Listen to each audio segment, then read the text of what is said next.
to first new, lecture series I've done on this channel in a while. This series of videos is going to be about writing, right, and how we write as economists, although it would be applicable for anybody else in the social sciences and maybe even fields further from economics than that.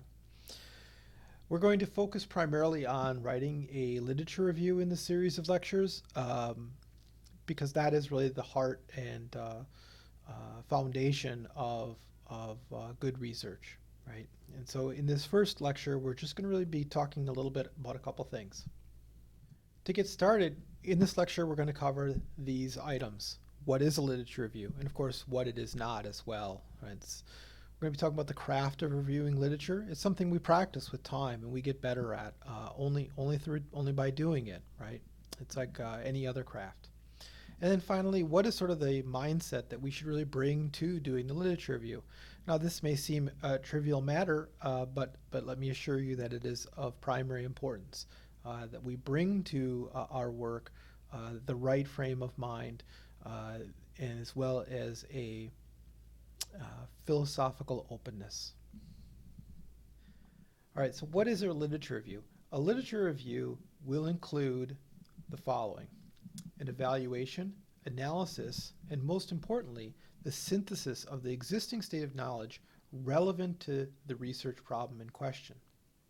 The literature review will have been preceded by a literature search and the methodical organization of the theories that already are out there in the literature, the methods and assumptions, the data sets, and the findings. What is a literature review not? A literature review is not a definitive listing of all the work on a given topic. If you are writing a book or an extended series of articles, you're likely going to read everything that's been written, or nearly everything that's been written on a specific topic. Your literature review should not include all these articles or everything that you've read, right? Maybe 10 to 20% of what you will have read on a given topic really probably belongs in a literature review. In some cases it may be more, but in others it may be less.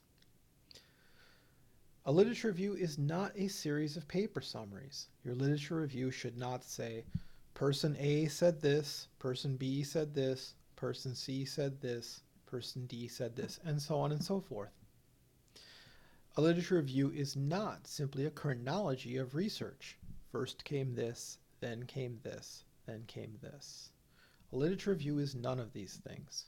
A literature review is, again, the analysis and synthesis of previous research relevant to the research question at hand.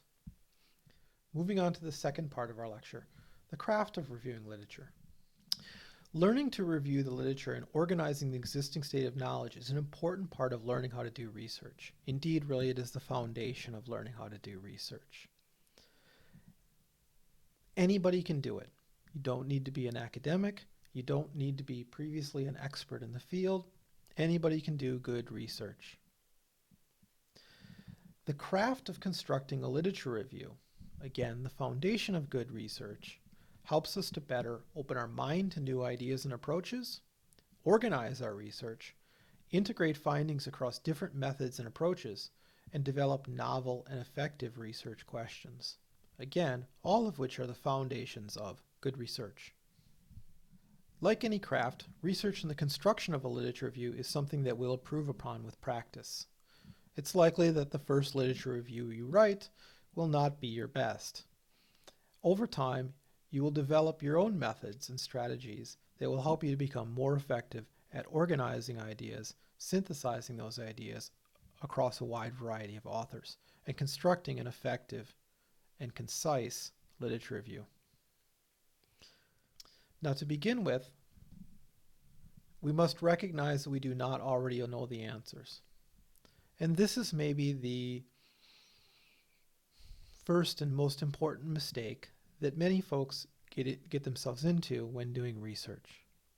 If we have a particular end in view, what we think the answer is, and we do research to try to support what we already believe, we're really not doing research. we're gathering evidence.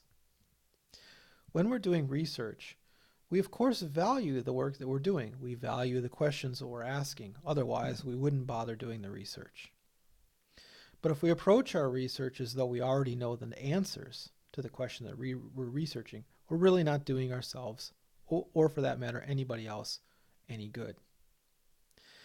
If instead we let go of our preconceived notions, which we invariably have, about the answers to these questions, and instead let our reading instruct us, have our reading help us to gradually move towards learning the answers, now we're starting to do research. So the beginnings of any research, and of course the beginnings of a literature review, are to, as much as possible, to remove our preconceived notions about what the answers are. Now, before we go any further, I'll say a few words here, sort of off the cuff about this. We all have preconceptions. It doesn't make us bad people. Okay, this is just how we are as human beings. Okay, as researchers, however, this is maybe the hardest part of getting involved with research, is to let those go. To ask questions that are interesting or important, but to let go what we think the answers to those questions already are. Okay, this brings us to the third component of our lecture today. How do we approach the literature review? What is the mindset that we should bring to doing this sort of work?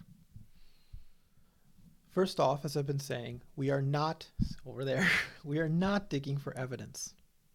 Again, it can't be said too many times. We are not digging for evidence.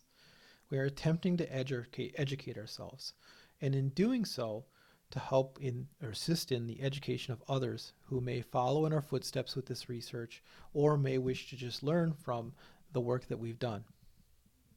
Second, we should understand that every author has the potential to tell us something. Other authors, other people who have embarked upon similar patterns of research may have used different methods than we believe that we're going to use at this juncture. They may have come at it with different assumptions.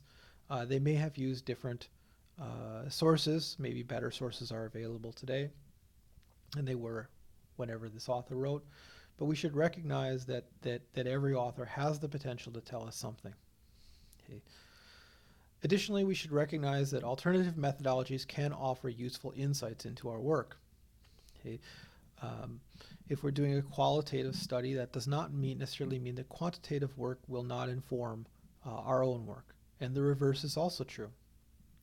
More broadly speaking, if we're doing work in economics, we may find that geography, sociology, anthropology, and other related fields might inform our own work. They might help us to develop better hypotheses, to refine our models, to refine our analysis. As we're searching, as we're searching through and reviewing the literature, we should constantly be asking, who are the important players in this research? Who's done a lot of work? What approaches have they used? What data sets are available? What methods have been applied to those data sets? If no data sets are available, what other strategies have researchers in this field applied? Why have they chosen to ask these questions? Why did they conduct this research? What was important about it? What did they believe was important about it? In doing so, we will learn a lot about what's already been done. We'll also learn about methods that are likely to be relatively successful in analyzing, in doing this sort of analysis. But we will also uncover many of the preconceptions and assumptions of previous researchers. Okay? Again, we all have our preconceptions. We all bring our own biases to research. That doesn't make us bad as individuals. It just makes us human. Okay? And of course, all previous researchers did the same. They all attempted to remove biases as much as possible, but oftentimes made implicit assumptions about the nature of the work. And I'll talk a little bit more about that as we go on. As we read, we should also be making note of how topic has been defined. What are the parameters of this question within the literature? It may or may not be what our preconceived notions of the problem would have led us to believe. What are the assumptions? Do researchers appear to all start off with the same set of assumptions about the nature of the problem? Do they all assume that it is a problem and not a good? These are questions we should be asking as we read. What if we change some of those assumptions? What would that mean for the analysis? Finally, what are the debates within this field? So when we see papers arguing, taking different sides of the argument, what are those debates? Because this is perhaps important ground or fruitful ground for us to do our research, to try to answer some of those questions and some of those debates. As we go through our work, we should be continually asking ourselves, what are the gaps in my knowledge on this subject? What do I know about? What do I not know about? What do I need to learn more about? And this should guide our search. We should also be asking, what inconsistencies do I observe? If we find that there are multiple accepted methodologies within this area of research, why might that be? If we observe that people have different answers for seemingly the same question, then we might ask ourselves, what are the differences in the approaches that have led to those differences in answers? Again, perhaps there is a question to be resolved in our research. Might be grounds for us to work on. As we find ourselves reading through the literature, putting things down, how much should we read? Well, it really depends upon the scope of your study. All studies, of course, will have to delineate themselves to some degree. We can, of course, not read everything on everything for every study. Okay. So we have to sort of decide what's in and what's out. What areas we're going to conduct research in, or to construct our literature review, what we're going to, and what we're eventually going to include in our literature review. The important thing in terms of the scope of the research that we do in constructing our literature review is it's important to mention that the specific methods we use to search literature, this would include things like databases applied, it would include base source material. Did we only review peer-reviewed papers and dissertations, or did we also include white papers as well as maybe newspaper articles or other media clippings? Make it clear what the delineation of what we searched are and what we've read to construct the literature review. Then when we shift to sort of what to include in the literature review, so shifting from what we research to what we include in the literature review, is we want to construct the story of the existing knowledge in the area of which we're doing research. So an analogy might be, imagine that you and a partner are constructing a sandcastle. And we all have a preconceived notion of castle in our mind, and of course we all understand sand. Let us further say that we have to do this blindfolded, and that one of the partners has to start the castle, and then another one has to complete it. Well, how might we go about this? Well, we would want to make sure that as we begin constructing the castle, our partner understands the nature of the castle that we're constructing. Is this sort of a medieval style recreation of a castle, or is this a Barbie castle? We might even put their hands on it and show them, okay, well, this is how we're building it. This is what the existing construction looks like. And then we would also show them, the parts that aren't finished, right? Like this needs to be done, and this needs to be done, and this needs to be done. This is what your literature review should look like, right? So your literature review does not talk about the other people's sandcastles. It doesn't talk about the nature of sand itself. It doesn't talk about the ocean that's out there somewhere. It talks about what you did already in constructing the sandcastle. Okay? And then it also tells you, what's left to do, right? Like what are the gaps in the work that we've done. Okay, let's shift then to talking a little bit about the nuts and bolts of this process. Now, I apologize that first box there is partially obscured by me, which is not helpful. But what it says there, it says search conventional literature, books, and peer-reviewed articles. Okay. So this is where we want to start, right? So I'm assuming that those of you watching this are primarily academic researchers, or at least researchers embarked upon an academic endeavor. That is, you just wish to learn about something for learning's sake. Okay. In this, you want to start, conventional literature, peer-reviewed studies, books, so on and so forth, articles, and you want to document what you're doing, right? So I personally find that it's useful to construct a spreadsheet, or if you want to use a database, I think that would work as well.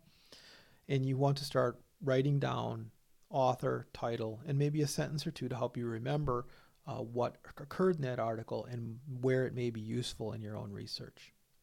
This is going to help you to come back to this later on, right? So what you're doing is you're creating essentially an index of all the work that you're going to use. This is going to help you in at least two respects.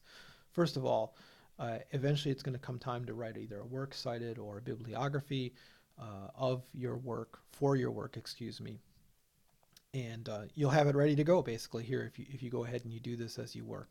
Okay. The second thing is this may not be the last study that you do on this topic. And if you say do another paper or two on the same topic, having this spreadsheet or database of the literature in the field is going to save you a whole lot of time next time. Okay.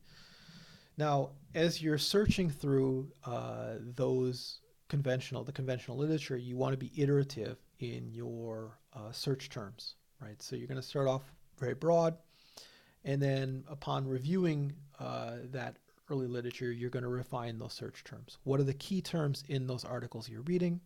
Refine, search again, so on and so forth. At some point, you're likely going to want to shift your search into alternative literature, so theses, white papers, other media sources. Okay. Again, I would suggest the construction of a spreadsheet database that allows you to sort of sort these and observe these all in sort of a tidy way. Okay. And once you have this sort of all down, you want to think about doing some kind of citation analysis. That is to say, you want to kind of look at the papers that you've all sort of sorted, and you might want to put a citation count right in those spreadsheets. And you want to pay extra attention to the papers that have been cited many, many times, right? Because those are the works that sort of define the bedrock of well, maybe I shouldn't say bedrock. They define the stories, right? Each floor of the research that you're embarking upon. Okay, and it's not to say that you only want to include articles in a literature review that have been widely cited. No, the defining parameter of the literature review is to include articles and other sources that are pertinent to the research question at hand, that illustrate the work that's already been done, that tell us basically what that half-built sandcastle looks like. All right, so there we have it. Once we sort of get ourselves in the right frame of mind, let go of our preconceptions, think carefully about why we're doing the research that we're doing, do a fairly exhaustive review of the existing literature, refine the existing literature into a story that is pertinent to the research question that we wish to undertake. Now we're really ready to get started on doing a good literature review and providing for ourselves a very solid foundation upon which we can conduct our own research. All right, like I said, this will be the first in this series of topics, or presentations. I'll be back with the second one very, very soon. All right, we hope to see you then. Have a great day, everybody. Take care. Bye.